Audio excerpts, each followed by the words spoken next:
Avec l'appui de tout le monde, Uvira, ville et territoire ne tomberont jamais.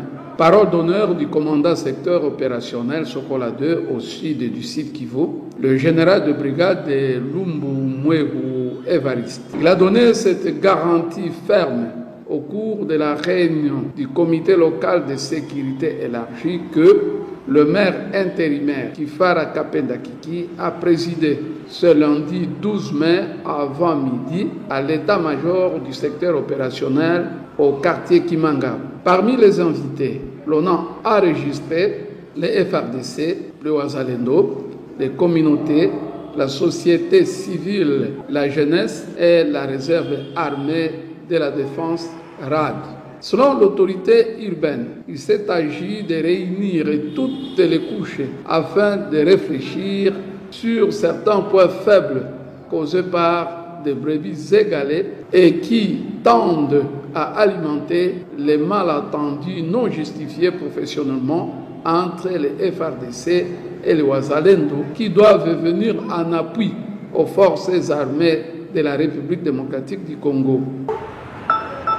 Les FARDC et les Wazalendo constituent notre rempart ou bien notre espoir par rapport à la guerre qui se passe. Et voilà pourquoi nous étions tenus de pouvoir déplacer cette réunion là-bas dans le cadre sécuritaire, communauté FARDC Wazalendo pour nous expliquer qu'est-ce qui se passe et pour que chacun de nous qui est dans la communauté, les FARDC, les Wazalendo, chacun puisse tirer les leçons et définir les responsabilités des uns des autres pour que nous puissions réellement donner l'image à tous ceux-là qui nous regardent pour savoir exactement quelle est notre position. Quant aux participants, ils n'ont pas caché leur satisfaction partant de l'initiative aux recommandations formulées. Ils se sont tous engagés de les transformer en action, étant motivés par la détermination du commandant secteur, commandant de FRDC et de Wazalendo. D'abord, j'apprécie l'initiative. J'apprécie l'initiative parce que le maire, le président intérim, il a été très souple parce que n'eût été cette réunion aujourd'hui, on n'allait pas peut-être rencontrer certaines les autorités de la ville d'Uvira, notamment les membres du conseil de sécurité, le général lui-même commandant secteur. Il y a également les amis Wazalendo à travers leur coordination que nous avons été ensemble en réunion, mais aussi les présidents des mutualités que nous avons été avec eux. Alors, il faut vous dire que les impressions font à ce que nous soyons très ravis, nous soyons très contents parce que les recommandations ressorties dans la réunion font état de la redynamisation des relations de confiance entre les Wazalendo et les FARDC. Et d'ailleurs, le commandant secteur lui-même a été clair. Il a dit qu'il est le commandant et des Wazalendo et des FARDC. Il a dit qu'il est le commandant de toute la population d'Uvira. Et il nous a promis que Uvira ne tombera jamais. Les Wazalendo qui étaient dans la réunion nous ont dit aussi qu'ils sont des mèches qui doivent travailler en collaboration avec les FARDC. Alors ce qui se passe par rapport au crépitement des balles le soir, la nuit, bon, c'est une question de brebis galaises parce que bon, dans la communauté, nous avons toujours des personnes qui s'égarent, qui font des histoires sans l'autorisation de leur commandant. Mais ils nous ont promis qu'ils vont essayer de travailler sur cette question-là pour essayer de stabiliser la situation afin que la population puisse passer la nuit dans la quiétude. Mais aussi, dans la réunion, le commandant nous a rassuré que nous devons dire à la population d'Uvira de rester calme et que Uvira ne tombera jamais. Un autre front auquel il faut faire attention, c'est celui des réseaux sociaux, beaucoup utilisés par l'ennemi dans le but de faire peur à la population par des messages et des images qu'on ne saurait pas vérifier. Encore une fois, bonsoir à vous très chers téléspectateurs de Cœur d'Afrique et bienvenue à suivre cette nouvelle livraison de l'actualité de ce soir. Nous sommes toujours mercredi 14 mai 2025. Alors, Cette fois-ci, je vais commencer par une mise à jour par rapport à l'affaire Boukangalonzo. D'ailleurs, une nouvelle venait de sortir, vous avez très bien suivi. Je vais faire une mise à jour, j'en ai parlé dans la précédente vidéo. J'ai parlé de cette affaire Boukangalonzo avec Matata Mpogno. On attendait un verdict de la part de la Cour constitutionnelle et malheureusement, cela a été repoussé. Dans l'affaire Boukangalonzo, aujourd'hui, qu'est-ce qui s'est passé? La Cour constitutionnelle a renvoyé au mardi 20 mai 2025 les prononcés du verdict dans l'affaire qui oppose les ministères publics au prévenu Augustin Matata Mpogno, l'ancien premier ministre de la République démocratique du Congo, Deogracias Mutombo également et Christo Golbière dans les procès Boukangalonzo. Voilà, le verdict était attendu d'ailleurs, c'est mercredi comme je l'ai dit, 14 mai 2025. Et puis après l'audience du 23 avril dernier au cours de laquelle le procureur général près la Cour avait requis 20 ans de travaux forcés et 10 ans d'inéligibilité contre l'accusé principal et le député national Augustin Matata Mpogno. Et qu'est-ce qui s'est passé? C'est que tous les juges de la composition étaient en plénière ce mercredi, le temps de passer les derniers réglages de leur délibéré pour les prononcer. Et puis selon une ordonnance qui vient de sortir d'ailleurs, que vous êtes en train de voir, la prorogation du délai du prononcé signé publié dans la soirée par le président de la Cour constitutionnelle et les greffiers, ce renvoi est motivé par le nombre important des pièces et questions des droits à examiner ayant une incidence sur les temps du délibéré en cours. Donc, l'accusé principal, Matata Mpogno, fait l'objet d'une grande controverse et contradiction sur l'interprétation des dispositions constitutionnelles entre l'Assemblée nationale et le président de la Cour constitutionnelle concernant la régularité des poursuites. D'ailleurs, c'est ce que j'ai dit dans la précédente vidéo, que cette affaire Matata Mpogno crée des controverses entre l'Assemblée nationale, mais également la Cour constitutionnelle. Et là, on nous sort qu'il y a des questions, des droits qui ne sont pas encore, qui sont toujours en étude avant que le prononcé de la Cour constitutionnelle ne soit donné. Donc, on attend encore quelques jours, donc les 20 mai prochains. Ce sera à 13 h, heure de Kinshasa d'ailleurs, que nous allons avoir affaire au dernier verdict de la Cour constitutionnelle. Donc deux possibilités jusqu'à présent: soit la Cour constitutionnelle va s'imposer et donner le verdict, soit la Cour constitutionnelle va se déclarer incompétente de juger Matata Mpogno. Donc on va suivre la situation de très près et nous allons revenir pour vous informer. Maintenant, parlons de la situation sécuritaire à l'est de la République démocratique du Congo. Déjà, il y a eu des affrontements qui ont été signalés depuis la matinée de ce mercredi 14 mai 2025. Je vous explique. C'est que les affrontements ont commencé depuis...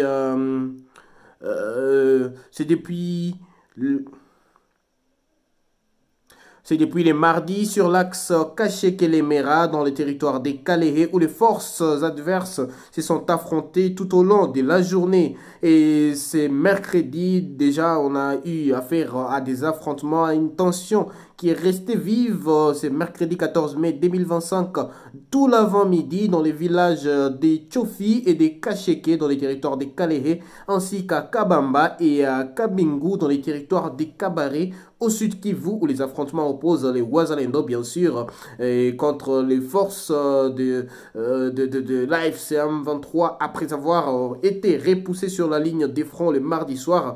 Le M23 est revenu sur la charge déjà ce matin. Donc dans les sud Kivu, dans les territoires déjà dans les territoires des Kalehe, il y a le mouvement AFC M23 qui a été repoussé hier soir par les Wazalendo, mais le M23 est revenu aujourd'hui pour attaquer les positions de Wazalendo dans cette partie, et ce qui a d'ailleurs causé, selon nos sources, un déplacement massif de la population qui a fui cette partie. Et qu'est-ce que sont en train de chercher les Wazalendo dans cette partie? C'est que nos informations nous rapportées disent que les Wazalendo sont en train de chercher comment couper la route entre le Nord Kivu et le Sud Kivu. Donc voilà, couper la route et prendre cette partie qui coupe la route pour mieux mener leurs offensives dans cette partie, dans les territoires des Kalehe très précisément. Donc voilà ce qui se passe dans ces territoires. Mais au Nord Kivu, pendant ces temps, on a alerté.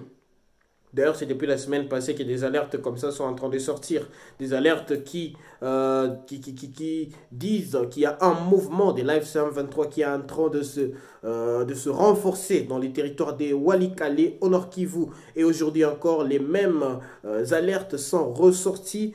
Le mouvement FCM23 qui se renforce autour du Walikale Centre. Je rappelle que Walikale Centre est entre les mains des forces armées de la République démocratique du Congo et tout autour, il y a les Wazalendo qui contrôlent cette partie. Le M23 n'a pas encore réussi, depuis son retrait des Walikale Centre, n'a pas encore réussi à reprendre cette partie. Et on a appris que le M23 est en train de se repositionner dans cette partie. Mais également aujourd'hui encore, il y a eu des affrontements entre un groupe assimilé au FDLR contre le mouvement FCM23 vers Kichanga, donc en tout cas des miliciens qui sont entre parenthèses appelés des FDLR ont attaqué les positions de l'AFC M23 dans cette partie. Il y a eu beaucoup d'affrontements vers Kichanga, donc voilà, il n'y a pas encore un bilan par rapport à ces affrontements qui se sont poursuivis dans cette partie, mais sachez que la M23 ont eu affaire, en tout cas dans les Nord Kivu, à des affrontements face à des milices qu'ils ont appelées d'ailleurs les FDLR. On ne sait pas vraiment c'était quelle milice parce qu'aucun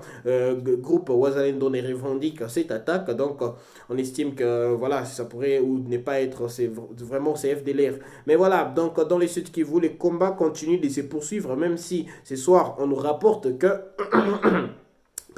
ce soir on nous rapporte qu'une accalmie précaire s'observe déjà dans cette partie. Alors parlons pour finir des l'Ituri, parce que là je suis en train de vous faire une livraison de l'actualité, je suis en train de revenir juste sur l'actualité sécuritaire.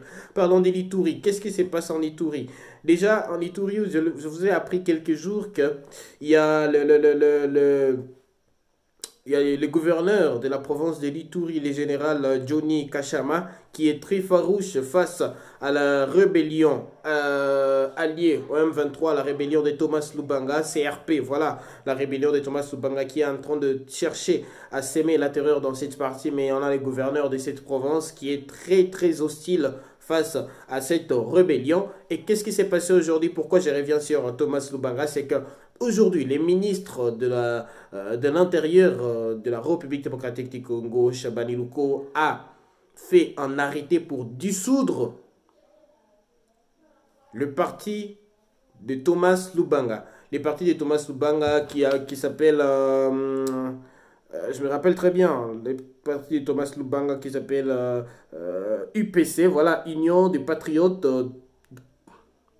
Le parti de Thomas Lubanga UPC, Union des Patriotes Congolais, a été dissous par le ministre de l'Intérieur, Luko Shabani, le vice-premier ministre d'ailleurs. Pourquoi? Parce que ce parti a lancé, sous le leadership de Thomas Lubanga, qui est le leader de ces partis, a lancé une rébellion, cette rébellion qui est en train de chercher à déstabiliser la province de l'Ituri depuis quelques temps, mais elle est en difficulté parce qu'elle n'enregistre que des lourdes pertes face aux forces armées de la République démocratique du Congo. Ce parti a été dissous par arrêté ministériel et ce parti n'est plus exercé sur le territoire congolais, en tout cas l'étendue du territoire congolais. Le parti Union des Congolais pour Union des Patriotes Congolais, voilà. Union des Patriotes Congolais, c'est comme ça que s'appelle ces partis. Il a été dissous. Et pendant ces temps, on apprend que même, il y a d'autres partis qui sont en train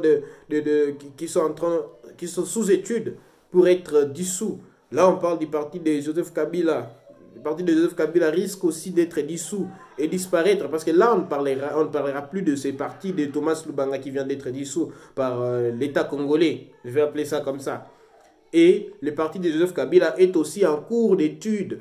On risque d'apprendre demain ou après-demain que ce parti aussi a été dissous.